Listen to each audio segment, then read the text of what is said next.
Hello everyone and welcome back to our kitchen. Today we're going to prepare birria. And we're going to serve it 4 different ways. Do it.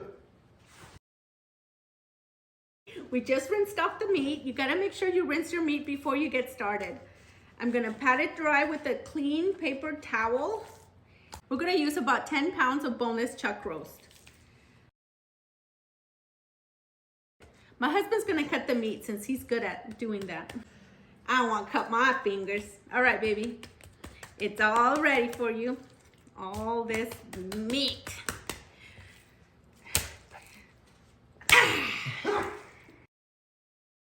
Before we cut the meat, we're going to mix 1.5 tablespoons of black pepper with 2 tablespoons of salt.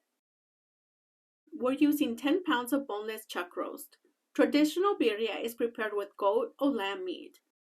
But since not everyone has access to that type of meat, we're going to use chuck roast. Once we're done cutting the meat, we're going to drizzle the meat with a little bit of garlic-infused olive oil.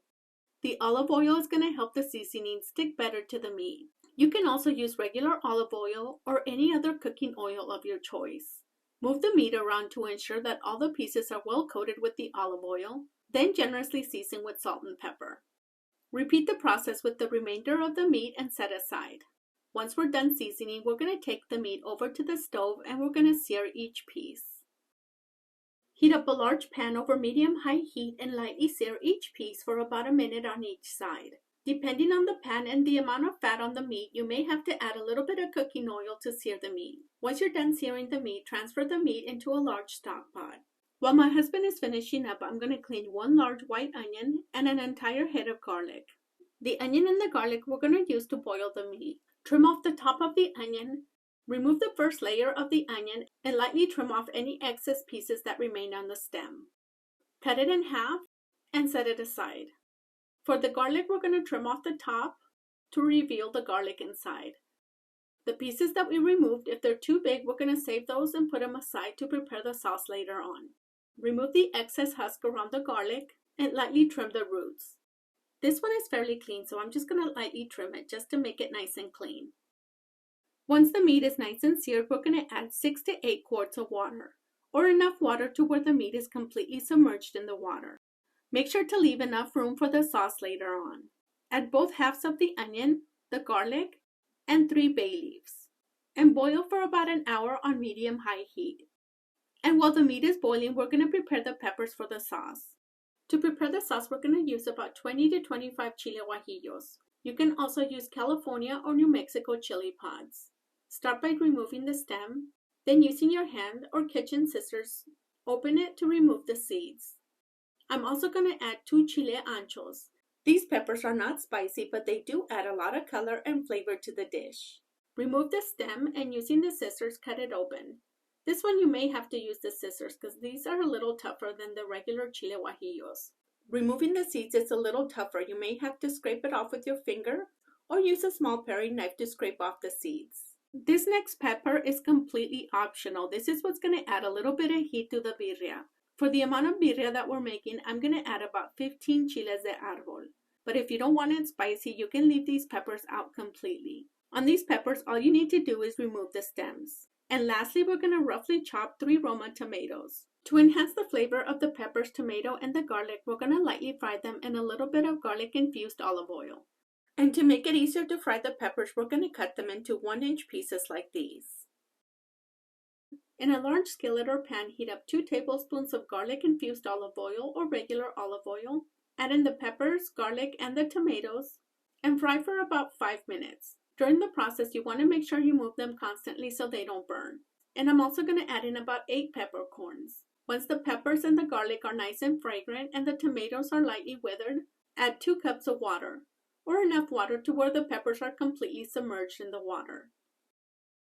Bring to a simmer, turn off the burner, and cover for 15 to 20 minutes. The meat has been boiling for a little bit over an hour. It's not completely done, but at this point we're going to remove the onion and the garlic to prepare the sauce. Before we prepare the sauce, we need to squeeze out the garlic from the husk. If the garlic is cool enough to handle, you can squeeze out the garlic using your hands. But if it's too hot, use a knife and squeeze out the garlic. The peppers have been soaking for about 20 minutes. Now we're going to transfer the pepper, garlic, tomatoes, and the peppercorns to the blender, along with some of the broth to help blend the ingredients. We're also going to add in the onion and the garlic that we fished out of the pot. Depending on the type of blender that you're using, blend for a good 1 to 2 minutes or until it's nice and smooth. Using a strainer, strain the sauce into the pot. To help the sauce go through the strainer a little quicker, add a little bit of water as you're moving it around. If your strainer has a long handle, you can also slightly dip it into the pot to rinse the pepper residue. Discard of the pepper residue. Now we're going to add the remainder of the seasonings. Using a mortar, grind 1 teaspoon of thyme. For the amount of birria that we're making, we're also going to add 2 tablespoons of Mexican oregano, 1.5 teaspoons of cumin, and the grounded thyme. Mix in the seasonings and at this point taste it to make sure it has enough salt, and add as needed. Instead of the salt, I used a combination of chicken bouillon and tomato bouillon. You can also use beef bouillon, but I feel that the chicken bouillon adds more flavor, but you can use whichever one you prefer. Give one final mix and taste and turn down the burner to low and cook for 2 to 2.5 hours or longer. There is no possible way of overcooking birria. On the contrary, the longer it cooks, the more tender the meat will be. Our meat has been cooking for a little bit over 2.5 hours. We can serve it at this point, but since we're making birriaeggrolls, I'm going to add 4 roughly chopped carrots. Cover and cook for an additional 20 to 30 minutes.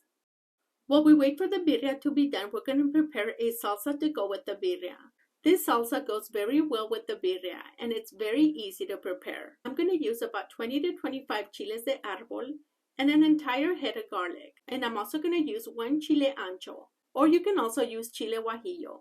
We're going to start by finely mincing the garlic and we're going to set it aside. Transfer the peppers to the blender and blend them dry. Once we have all these ingredients ready, we're going to heat up 3/4 of a cup of olive or cooking oil. I'm using that garlic infused olive oil again. I'm really liking this olive oil because it makes everything taste so much better. Once the oil is nice and hot, we're going to place it on a heat-proof surface. You can test the oil to see if it's hot enough by inserting a wooden spoon. If it bubbles around the spoon, it's ready. Now we're going to add the peppers from the blender, the minced garlic, and 1 teaspoon of salt. Mix those ingredients, then add 1 tablespoon of chili powder. Now we're just going to mix in the chili powder, and we're going to leave it in the pan until it completely cools down. Then you can transfer it to your favorite salsa dish. If you don't add that extra spice to your birria, you can also serve this as a side for those that like it extra spicy.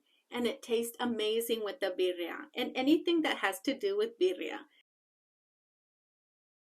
At the beginning of the video, we mentioned we were going to serve it 4 different ways.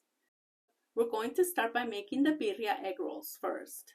Remove a few pieces of the meat and the carrots from the pot without any of the broth. Shred the meat and break down the carrots. To prepare the eggrolls, we also need egg roll wraps, minced onion, cilantro, and your favorite melting cheese, and 1 scrambled egg. Prepare the eggrolls by adding the meat, onion, cilantro, and cheese. Brush some of the egg around the edges to seal it. Making them this way gives you the option of leaving out the cilantro or the onion if you don't care for them. But if you don't mind those ingredients, you can mix the cilantro and the onion with the meat, and it makes it so much easier to put everything together. Once all the egg rolls are done, we're going to take them over to the stove and deep fry them. Fry them for a few minutes over medium heat or until they have a nice golden color. As you remove the egg rolls, set them on a clean paper towel to soak off some of the excess oil. Enjoy these delicious egg rolls with birria ramen. The ramen we prepared as instructed on the box. Transfer the noodles to your bowl without the broth. Add a few pieces of the birria meat and fill the bowl with the birria broth.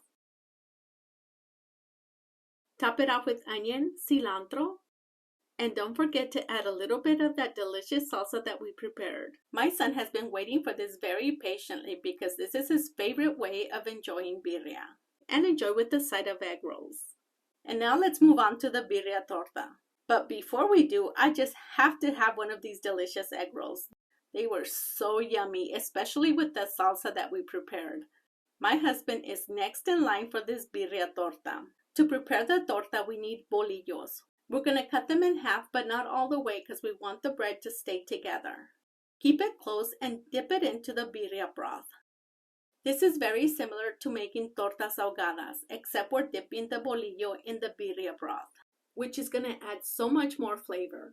Once both sides are lightly toasted and while the bread is still on the skillet, add cheese, cilantro, onion, the meat, and more cheese. Close the torta and cover for a few seconds or until the cheese is nice and melted. Serve this delicious torta with a side of the birria broth, tomato, lettuce, avocado, and don't forget that delicious salsa that we prepared earlier. And now to prepare the popular Quesabirria tacos. To prepare the Quesabirria tacos, dip the tortilla in the broth, place it on a skillet over medium heat, add cheese, meat, cilantro, and onion, and cook until it's nice and crispy and the cheese is nice and melted. When preparing birria, I always like to prepare a little bit extra.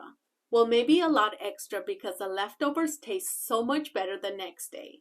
I love how one dish you can use it to prepare it many different ways. You can enjoy it traditionally as a stew with a little bit of cilantro, onion, and that delicious salsa. Or you can also use it the next day to prepare gorditas, sopes, and even enchiladas. And now for my favorite part, my husband's reaction to all this delicious food. Let's do it. Woo! If it's not messy, it's not birria. Here we go. Ooh, yeah. I've been waiting for this moment all day.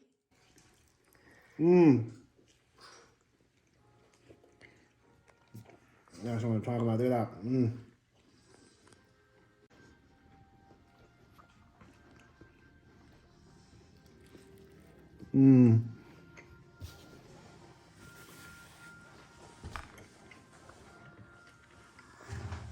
What about the egg roll? You want to try the egg rolls? Oh, this is the salsa that we made. Salsa, oil-based salsa.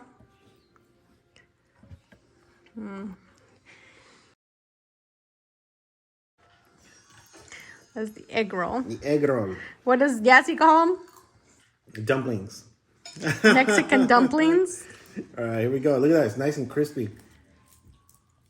I don't know if you guys can hear that. You ready? Let's do it. Dunk it all the way. Here we go.